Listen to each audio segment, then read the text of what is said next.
U Roćeviću kod Zvornika počela je najavljena sanacija magistralnog gasovoda Zvornik-Šepak-Sarajevo, na kojem je prije par dana pukla cijev, a radove obavljaju nadležni Gas prometa.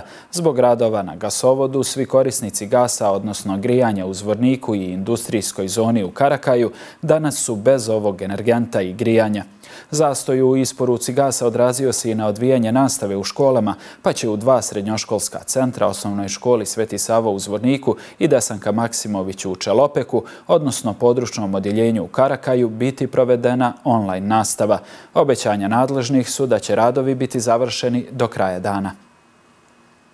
Očekivati je da do 17 časova, najdalje do 17 časova, završi se radovi, saniraju se radovi i da gas ponovo protekne, tako da možemo očekivati već u 18 časova da možemo mi kao toplana uključiti kotlove. To su informacije od odgovornih direktora Gas prometa. Mi u dogovoru sa ministarstvom odlučili smo da današnji dan, petak, organizujemo nastavu na daljinu, odnosno online bit će održan današnji dan.